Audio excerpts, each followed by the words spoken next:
Do you pre-wash your fabrics to make a quilt? I've heard that it's a good idea to do that, but I like to break the rules. So I'm making an experimental quilt to see whether it's necessary. I also want to see for myself what happens when you mix pre-washed fabrics with unwashed fabrics in the same quilt. So far in this series, I've made a quilt top with 3 16-inch blocks. One with pre-washed fabrics, one with non-washed fabrics, and one with a combination of pre-washed and non-pre-washed fabrics. And that way I could see exactly what a quilt would look like when a fabric has been pre-washed. So for my 15 minutes to quilt today, I'm going to be working on my basic blocks quilt. In this series, I'll show you all of the problems I get into as I mix the fabrics together, and in the end, I'm going to wash the whole quilt to get the final results. Welcome to Quilting Color. My name is Shalina. Let's get started.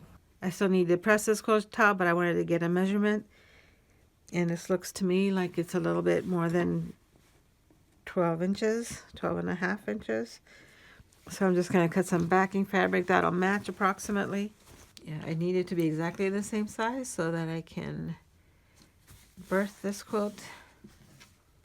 I'm going to make the backing a little bit bigger, and then I can trim it to size afterwards.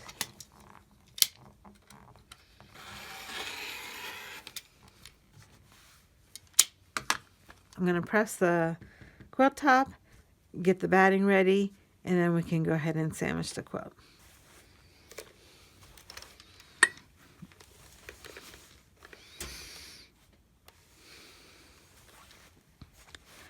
Not sure this border fabric is the best quality fabric to use. It's really thin and it was a little wavy here.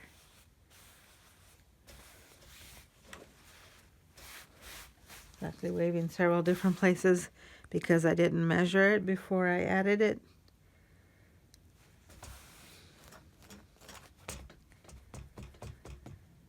But it is what it is, and I'm probably just going to pleat it down if I need to do that.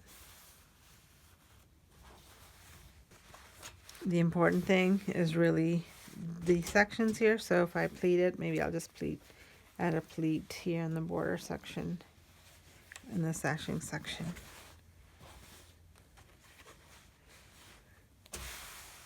And then I might be able to just straighten it out when I'm sandwiching the quilt.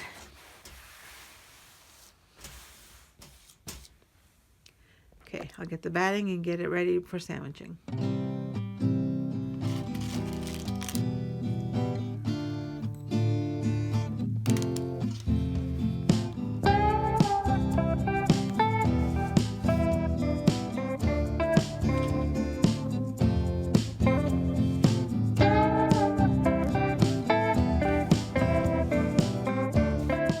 Okay, I've gone ahead and pinned all around the edges.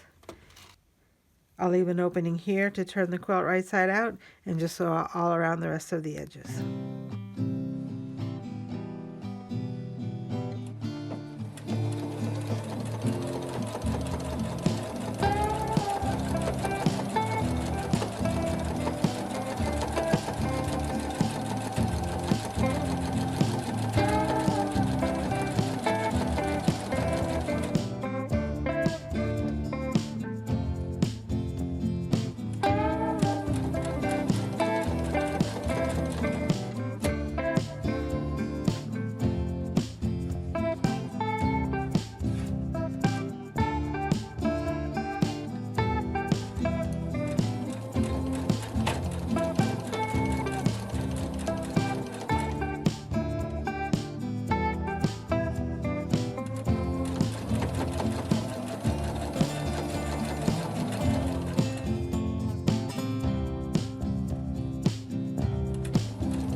gone ahead and sewn around this quilt and have birthed it.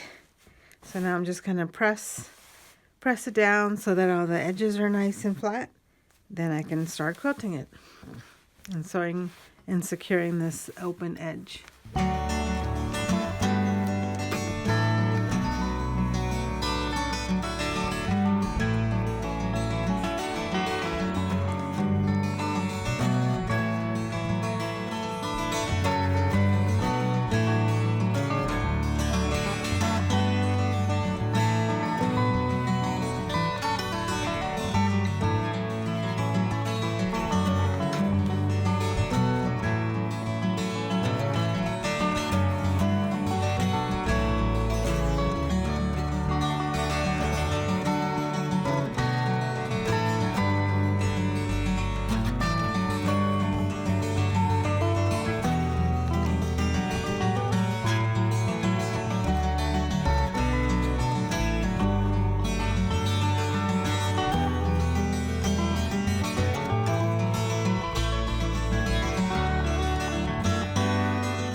Okay, I'm going to go ahead and pin this now, and I'm trying to think of a quilting plan. I wanted to keep the quilting really simple on this, and basically what I'm going to do is just to make an X here so that we can compare what it looks like when it's quilted, and also the parts that are not quilted. I think it'll show what this fabric will look like when it's washed. And then just sew around the edges here to secure this.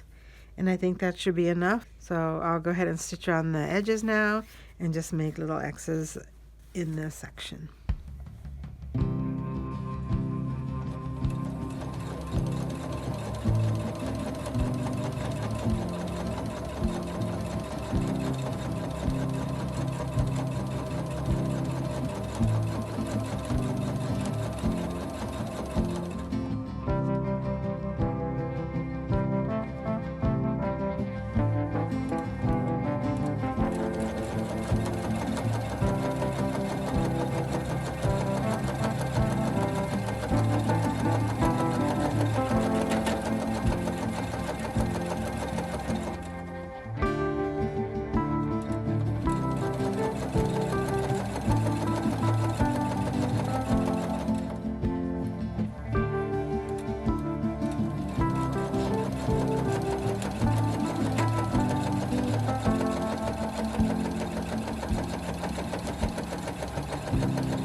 And there we have it, a finished quilt.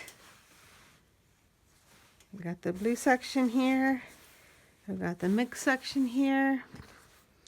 And the pink section here, and I think it looks pretty good.